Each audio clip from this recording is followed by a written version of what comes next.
जय हिंद। आइए अभी हम पॉलिटिकल साइंस और इंटरनेशनल रिलेशन के एक क्वेश्चन को समझने का प्रयास करेंगे।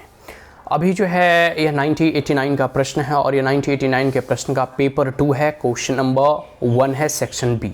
Paper 2 section B question number 1, ठीक है।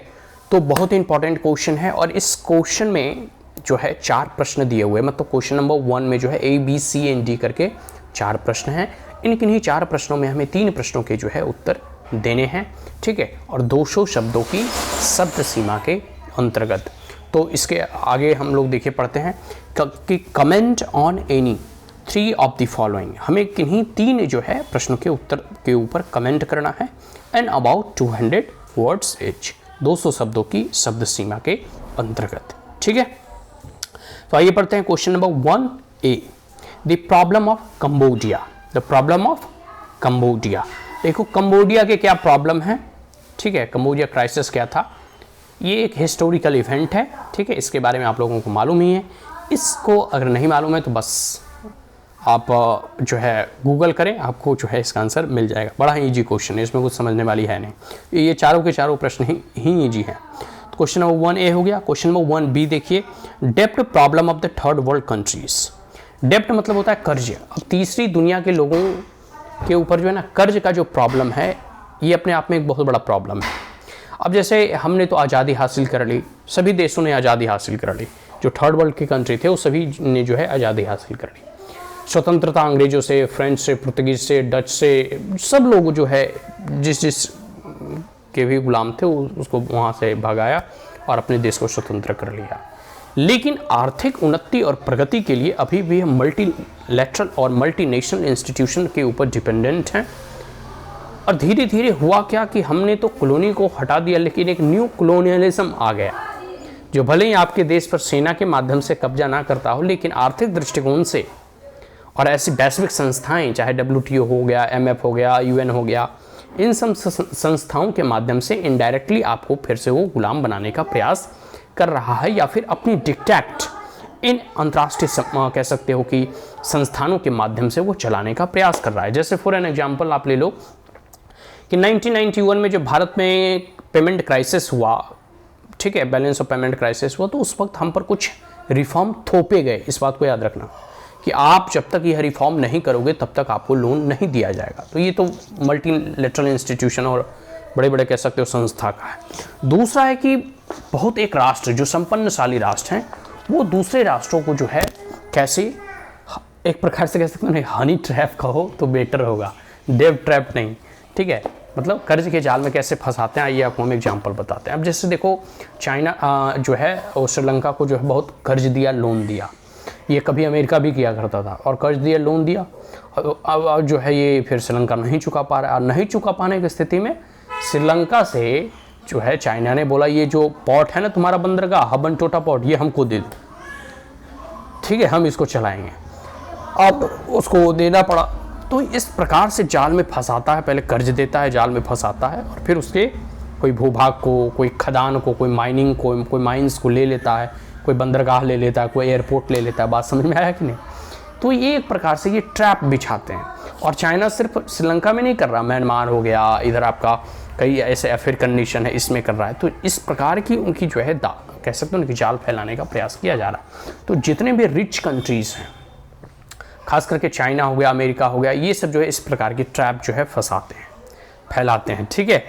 तो इसमें है डेब्ट problem of the third world countries. और स्वाभाविक सी बात है कि जब आपके पास कह सकते हो कि इन्वेस्टमेंट को पैसा नहीं होगा तब तक आप विकास नहीं करोगे। लेकिन खैर भारत तो अब सशक्त है, लेकिन फिर भी यह जो न्यू कॉलोनियलिज्म का जो कॉन्सेप्ट है, ये कहीं ना कहीं जो है सच है, ठीक है। इसमें कोई नकार नहीं सकता।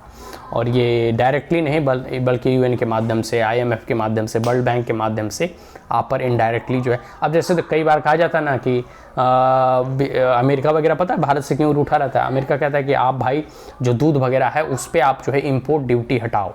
इंपोर्ट का बैन लगा, जैसे भारत में ऑलरेडी इतना दूध होता है, और अमेरिका वगैरह जो दूध वगैरह उत्पादन करता है वो पता नहीं क्या क्या खिला के करता है। तो ये सब पर जो है वो इंपोर्ट ड्यूटी हटाने का जो है वो दबाव डालता है। और भारत के लिए है कि भाई दूध हमारे लिए पवित्र चीज़ है, ठीक है। और उसमें मिलावट वगैरह चलेगा नहीं, और वहाँ की गायें, बहुत सारी ऐसी मैटर वगैरह हैं जो कि भारत की धार्मिक भावनाओं को ठेस पहुँचाने का प्रयास करता है। ठीक है, और फिर अगर वहाँ से दूध आ जाएगा तो भाई कितने किसान जो इस पे आश्रित हैं उनका जीवन यापन जो है चला जाएगा। तो इसको देखते हुए भारत सरकार ने ऐसा नहीं करता है। फिर जो है कई बार देखो गया कि आप भारत जो है एग्रीकल्चर में जो सब्सिडी वगैरह देती है, इसको लेकर जो है WTO, वर्ल्ड बैंक या IMF में जो है कई बार विवाद वगैरह होते रहते हैं। ठीक है, कि भाई इतना सब्सिडी नहीं दिया जाए। तो ये सब सारी चीज़ें चलते रहते हैं। मतलब डायरेक्ट अमेरिका आपको कुछ नहीं बोलेगा, लेकिन इन सारे इंटरनेशनल इंस्टीट्यूशन के माध्यम से आप पर जो है एक प्रकार से डिक्टेट चलाने का प्रयास करेगा। तो ये सब एक प्रकार से ट्रैप ही होता है। ठीक है, और डेब्ट ट्रैप के बारे में तो आपको मालूम ही है। कर्ज के लोभ में आपसे नियम बदलवाएंगे, आपको बोलेगा कि आप रिस्ट्रिक्शंस को हटाओ ताकि FDI इन्वेस्टमेंट वगैरह आ सके। ठीक है, अब जैसे तो ये सब सारी चीज़ें हैं। अब हम क्वेश्चन नंबर 1C देख लेते हैं कि Iran, Iraq and West Asia policy of the super power. Super power मतलब कौन? मुख्यतः 1990 से पहले 2 सुपर पावर थे, USSR और जो है अमेरिका। अमेरिका तो अभी भी सोल सुपर पावर है, लेकिन इस अभी वर्तमान स्थिति में अमेरिका है सोल सुपर पावर, इसको कोई नकार नहीं सकता। लेकिन रसिया भी अपने आप को सुपर पावर ही मानता है, चाइना अपने आप को मानने लगा है।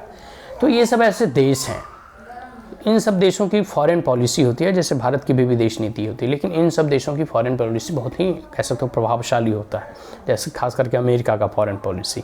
तो अमेरिका का हर एक विश्व के रीजन के लिए अपनी अपनी विदेश नीति है, और इसको देखते हुए यहाँ पूछा जा रहा है कि सुपर पावर की जो विदेश नीति है, ठीक है, खास करके वेस्ट एशिया पॉलिसी को लेकर और ईरान इराक को लेकर, इस पर आपका क्या राय है यहाँ कमेंट करें। ठीक है, तो ईरान इराक में खनिज संपदा अधिक है, खास करके ऑयल वगैरह। ठीक है, तो अमेरिका की नज़र हमेशा वेस्ट एशिया पर रही है और आगे भी रहेगी जब तक कि अमेरिका और पूरी दुनिया को तेल की ज़रूरत हो। बात समझ में आ गया? अब हम क्वेश्चन नंबर 1D पढ़ते हैं कि crisis in the relation between India and Nepal. देखो, इंडो नेपाल संबंधित रिलेशन के ऊपर जो है प्रश्न पूछे गए हैं। तो हम लोग तो भाई, हमारा तो रिश्ता जो है बहन बेटी का रिश्ता है, ठीक है, इंडिया और नेपाल का। लेकिन याद रखना, कितना ही आपका निजी रिश्तेदार क्यों ना हो, उससे भी कुछ ना कुछ जो है विवाद रहता ही रहता है। ठीक है, तो हमारा और जैसे नेपाल है, तो क्योंकि हमारे बॉर्डर जो है खुले हुए हैं, कोई भी आ जा सकता है, सिर्फ आपके पास अपना वोटर आई कार्ड होना चाहिए। तो इस परिस्थिति में जो है कई बार आप देखोगे फिर भी हमारा कई जगह बॉर्डर कॉन्फ्लिक्ट है, जैसे काला पानी वगैरह रिवर वगैरह हो गया, वहाँ कहते हैं कि नेपाल कहता है हमारा है। फिर नेपाल देखो अभी एक नया मैप जारी कर दिया है जिसमें भारत के बहुत भूभाग को उसमें सम्मिलित कर लिया है। तो बहुत सारे कॉन्फ्लिक्ट वगैरह चलते रहते हैं। खैर, हमारे रिश्ते नेपाल के साथ मुख्यतः अच्छे ही होते हैं। लेकिन यहाँ देखो, इस प्रश्न में जो पूछा गया है वो पूछा गया क्राइसिस, कि भारत और नेपाल के बीच में क्राइसिस क्या है, इस पर हमें जो है ध्यान देना है। तो जब वो उससे वहाँ कम्युनिस्ट गवर्नमेंट बनने लगी ना, और कुछ ऐसे सरकारी लोग जो हैं कि चाइना के इशारे पे जो है डांस करना चाह रहे हैं, they are dancing on the कह सकते हो कि सॉन्ग ऑफ द चाइना, तब से कुछ जो है रिश्तों में खटास आया है। लेकिन फिर भी हम मोर और लेस कह सकते हैं, वी आर नॉट, कह सकते हो कि हम लोग सिर्फ और सिर्फ सांस्कृतिक तौर पे ही एक नहीं है, बल्कि हमारे संबंध वहाँ बेटी और रोटी का संबंध है। ठीक है, भारत और चाइना के मध्य में कई लोग भारत और नेपाल के मध्य में, तो कई लोग जो है नेपाल के जो है दिल्ली में रहते हैं या फिर पूरे देश में आकर कमाते हैं, कोई वीज़ा पासपोर्ट लगता नहीं, सब एक दूसरे के आर्मी में सम्मिलित हो सकते हैं। तो ये सब सारी चीज़ें हैं। आशा करता हूँ कि समझ में आ गया होगा। अब हम लोग जो है नेक्स्ट क्वेश्चन को नेक्स्ट वीडियो में समझने का प्रयास करेंगे। Start clear? That's all, thank you, have a great day, जय हिंद।